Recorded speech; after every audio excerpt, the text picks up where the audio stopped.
Hello everyone and welcome back to the Cyclocross Social podcast. Today we're going to take a look ahead at the first ever Cyclocross World Cup taking place in Ireland.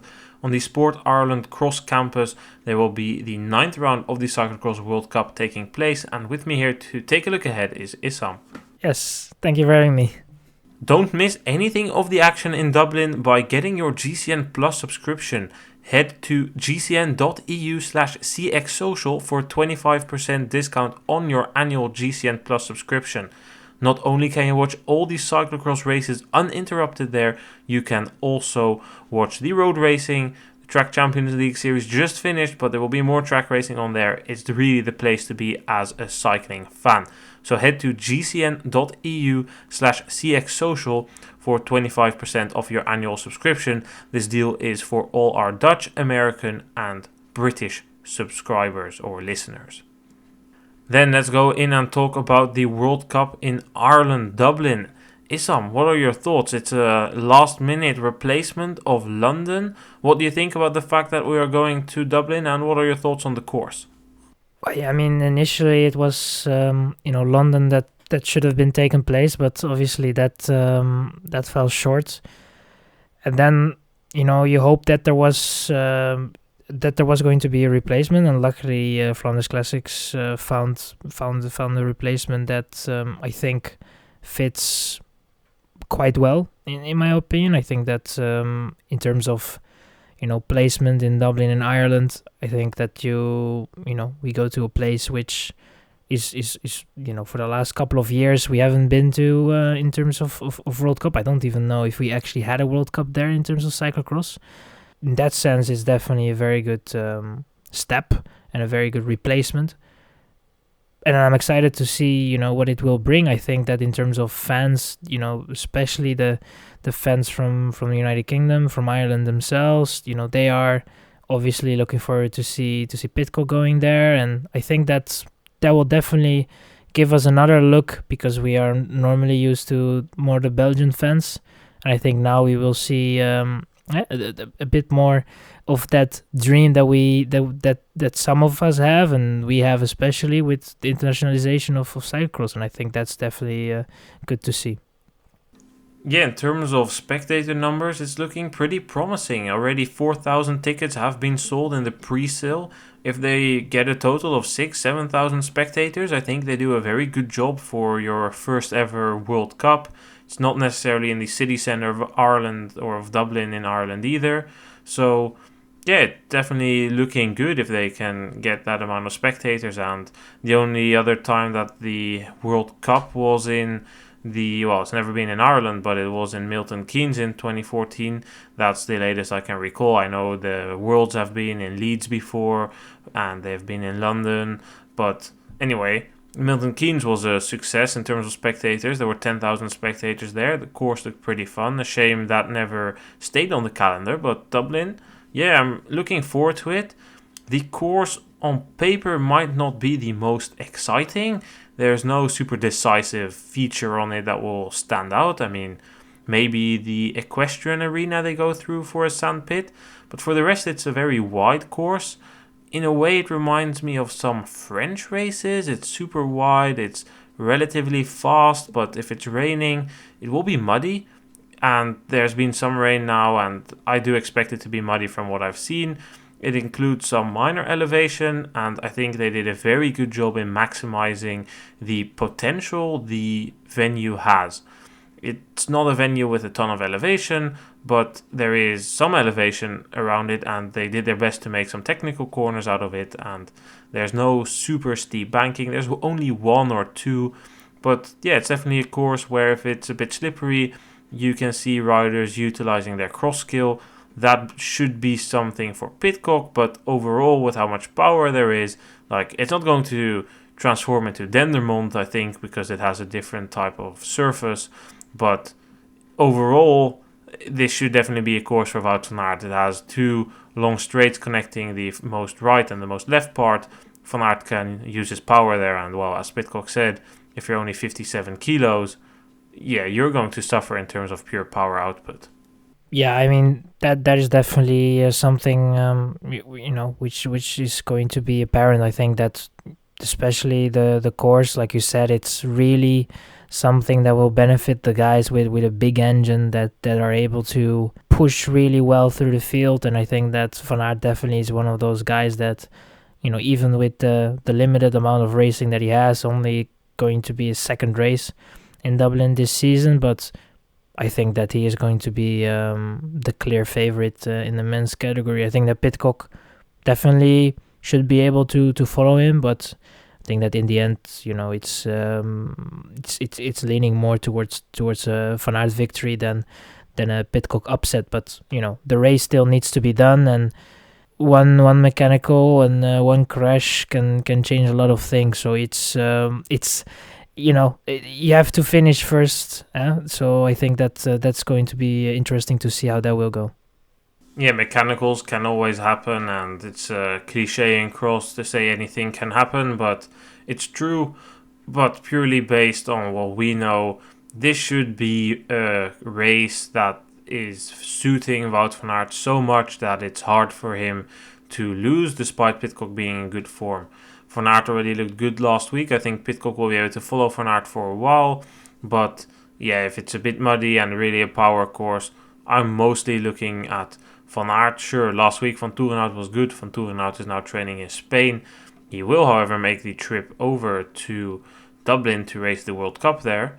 But yeah, will he fight with Van Aert? No, I don't think so. I think Van Aert is becoming better and better with every cross he will be doing, and that should already see him take his first win in Dublin.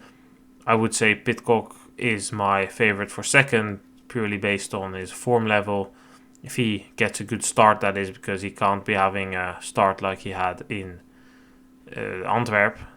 You can't get away with that, as we discussed in that podcast. But I would look at a Van Aert Pidcock 1-2, and then a battle for third. Iserbyt is looking a bit better. If it's a bit muddy, I would maybe say Nieuwenhuis, although his last weekend was not all too great. But yeah, Nieuwenhuis could do that against Iserbyt, and especially Vanthourenhout if it's muddy. Those are the names I would be looking at. I mean, for Van der Haar, I don't think it will be as bad as in Dendermonde, but yeah, I would take the names that I just mentioned and probably favor Vanthourenhout a bit more. What do you think?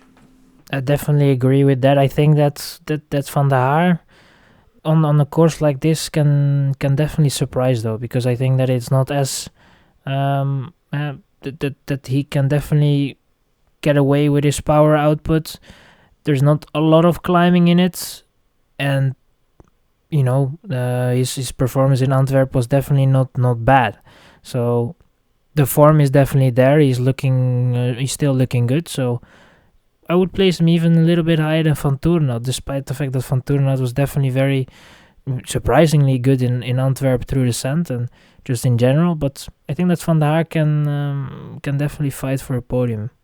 His form, he said it himself, it was dropping. I think he has not gone to Spain yet, which means I assume he will be going after Dublin and then skipping Val di Sol potentially, or just going for a midweek.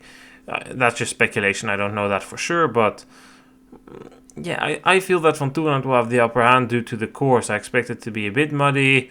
Vanthourenhout looked already pretty good last weekend, so that's why I would favor him. I didn't mention Haar and Sweeck, though, which was a mistake, because Sweeck is, of course, leading the World Cup, and it, again, might not be the course for him. His form seems to be dipping a little bit.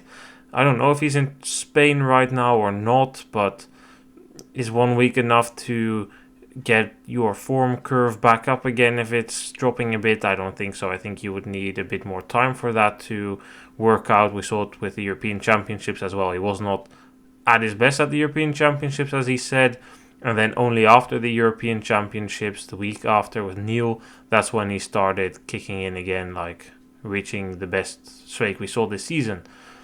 I would probably still take Vanthourenhout due to the nature of the course and just the feeling I have around him. He's training in Spain now. He's in better conditions than most of the other riders.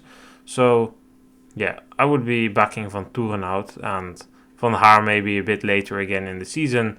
Feel like he's having a bit of a dip in form, as he acknowledged himself.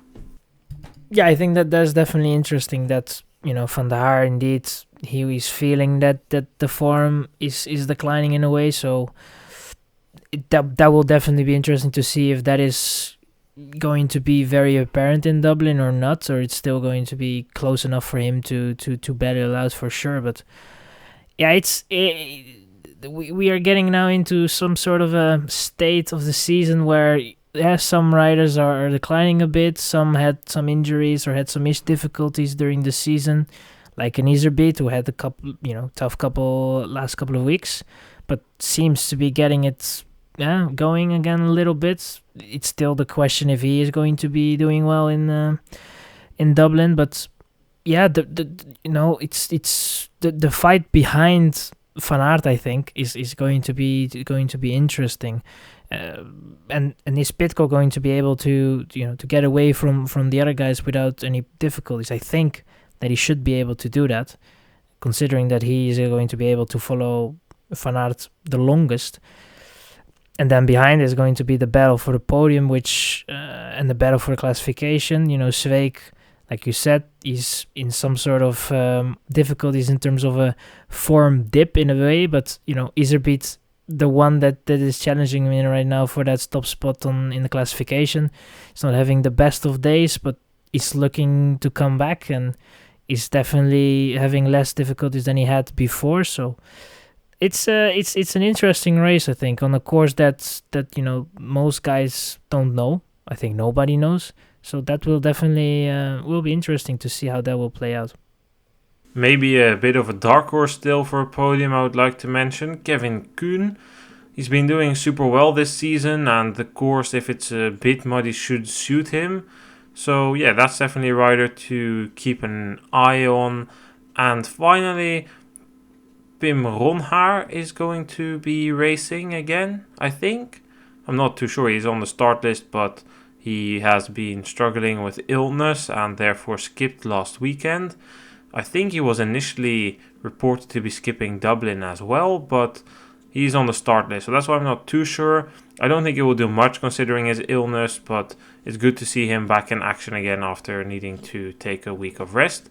Then we can, I think, go to our predictions, unless you still have any other dark horses you want to mention, or maybe any fun facts. No, I don't have don't have any facts on Dublin or the course or anything else. But yeah, but in terms of dark horses, I think that that we have mentioned, most guys. I think that like Van de Putte is probably going to start in Essen, and then he has to start as well in Dublin double weekend for a couple of guys that are starting in Essen as well on the Saturday. So, I think that that will play a role for the guys that are starting in Essen. But the main guys that we just have mentioned are not doing that. And, they are, I think that we have mentioned the main guys that will be fighting, the usual suspects. And I don't expect big upsets, to be honest. I, to be honest, don't expect any big upsets either, and by what I just said, you could probably already know what my podium was going to be. Van Aert ahead of Pidcock and Michael Vanthourenhout. Yeah, I will go with Wout van Aert in first, and then followed by Tom Pidcock, and in third place. Looking at the course, I think that I might just lean more towards Vanthourenhout than Van der Haar. Then let's go and talk about the women's race. I would say that in tricky conditions, bit of mud, bit of slipping and sliding, Pieterse would have the upper hand ever so slightly over Fem van Empel. But a lot depends on the conditions. If it's a very fast course, I lean towards Fem van Empel. But if it's what we expect, a bit of a slippery course, it should be close, but Pieterse should just have the advantage. I don't know, but the course doesn't seem, in my opinion, doesn't have this. Even if it is going to be very slippery, it's not going to offer that much tools for Pieterse to really bring up a fight to Van Empel. I think it's just a bit not too easy, but it's just the power output is I think going to be very important on a course like this. And, we know that at the moment, Van Empel is just, in terms of power output, I think just a little bit ahead of Pieterse. And that will will help Van Empel, I think, on a course like this in Dublin, in such a way that she's going to be able to to fight for victory. Not in the same style she did in Antwerp. I think it will be a little bit closer, but she just has the edge over Pieterse, I think, on a course like this. I think we could be headed towards a similar scenario as we had in Hulst, where Pieterse has the advantage on the technical sections. And Hulst, of course, was a lot more technical with steep banks and 100 off cambers. But in Dublin, it has some technical sections towards the end of the lap with some off-camber corners, a bit up and down.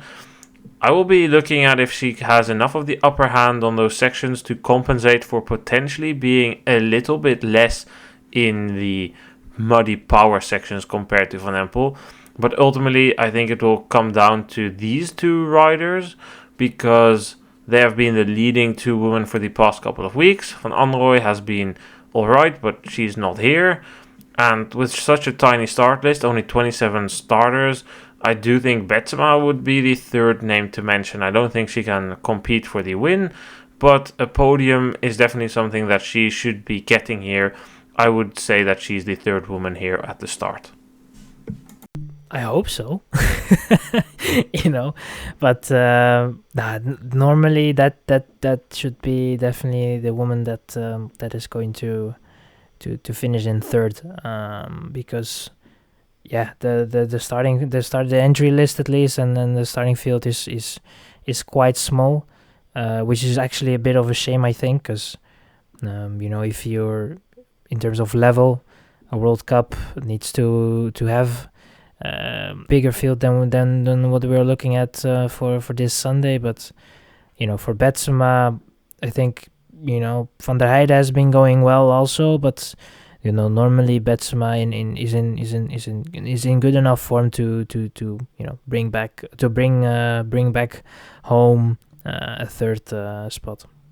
Yeah, it's just shocking. Like, I would love to make a long preview about the women's race, but with 27 riders on the entry list, from whom there are I think 7 or 8 from Ireland, and then a couple of other riders who are normally nothing more than riders who end in the middle of the pack, like Jinse Peters, Kiona Krabbe, Julie Brouwers.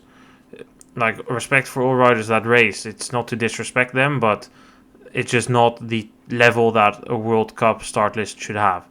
Betsema herself, good that she makes the trip. She's going to be racing here, and I think, as said, that she should be able to get the upper hand over Van der Heijden and Bakker.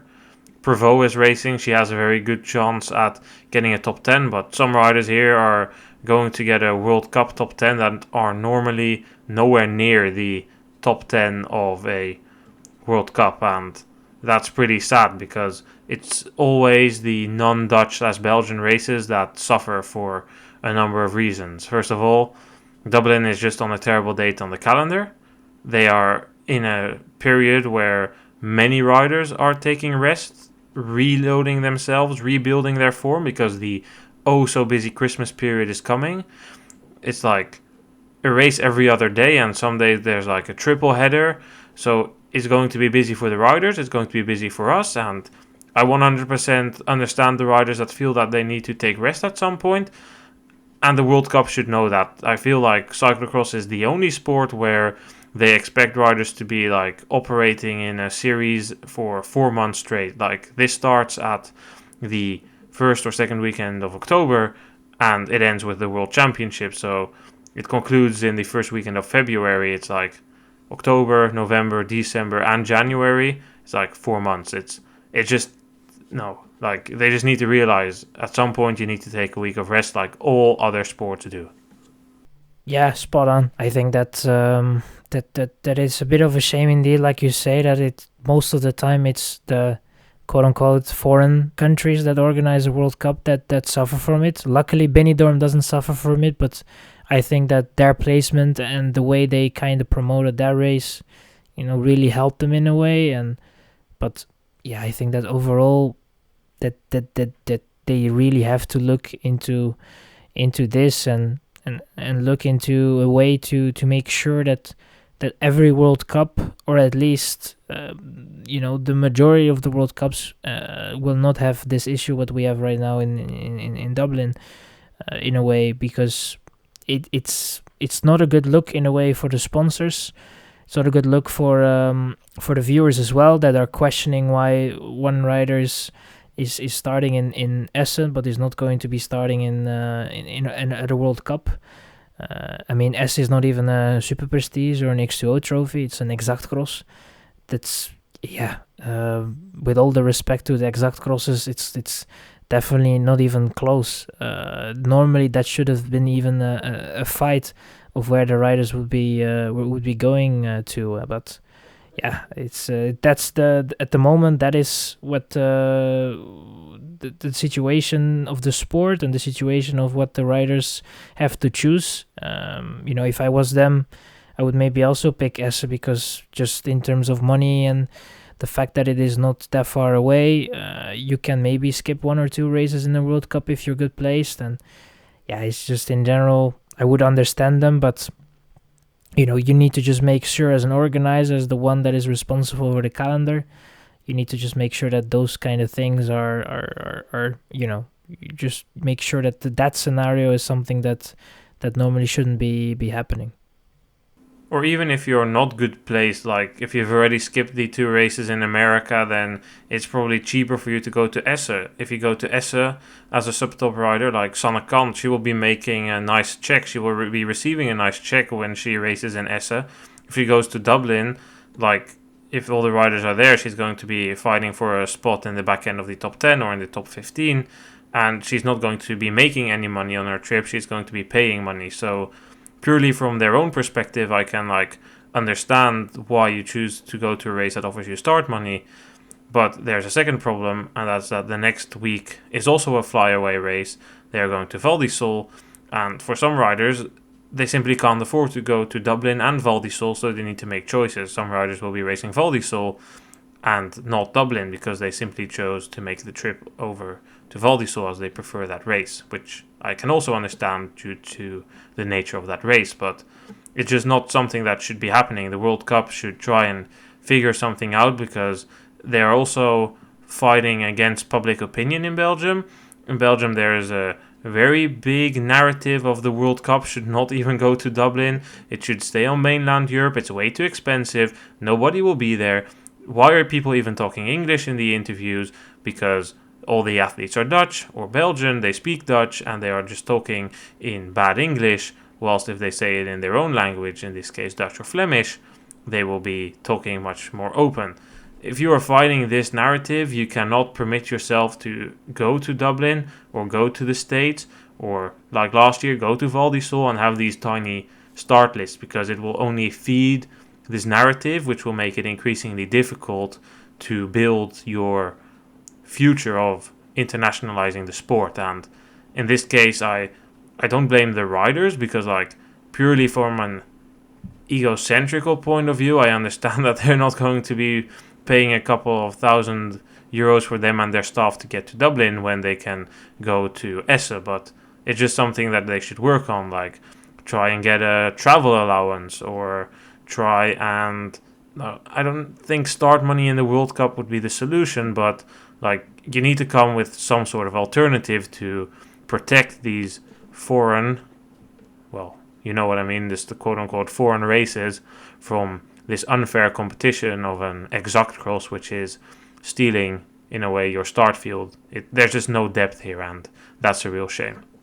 That being said, Esse, but also Dublin, will be a nice opportunity now for some other riders to claim the spotlights and show themselves. Do you think that we could see a surprising name pop into the top 5? Top 5? No, I don't think so. I think that if I look well on the start list, I think that for the top 5 we have enough to fill the top 5 in. Obviously, with any mechanicals, or crashes, it's definitely possible to have some sort of a surprise in the top 5. But I think that for surprises we have to look, or not even surprises to be honest, because I think unusual names that we normally would not see in a top 10 in a World Cup, I think that is that would be the better way to put it, I guess, because in terms of surprises, it's not a surprise with the field that we have. I think that that is definitely interesting to look at some of the women that are starting that we normally, that are normally not choosing to race a World Cup, and if they do race, it's more at the back. So I think that will definitely be interesting for them to to shine and get some TV minutes in. It's maybe not a surprise, but I think Mari Schreiber could end in the top 5. I think she'll be fighting with Manon Bakker over that 5th place, and it's not a big surprise based on her season, but it's still telling for the step forward she made, and yeah, it's promising. So I would be happy to see her in the top 5. I don't think a podium is possible. My top 3 would be Pieterse, Van Empel, and Betsema. I would go for Van Empel and then Pieterse and then Betsema. I think that would be the top 3. Well, interesting predictions. We will see who is right eventually this Saturday.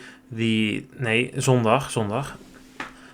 Interesting. We will see who is right this Sunday. Timings are back to, normal for us on the mainland Europe. Racing is at 3:10 European time for the men's race, Central European time, but it is 10 minutes past 2 in British time and the Irish time, so that's also when the race normally starts for them, but that's when the racing will be happening. For Val di Sole, racing is on Saturday and it's at a different starting hour, so be aware of that. Issam, thank you for sharing your opinion on the racing. Yes, thank you for having me. And again, we will see who is right this weekend. Thanks everyone for listening, and see you guys this weekend with the recap podcast of Dublin. Goodbye.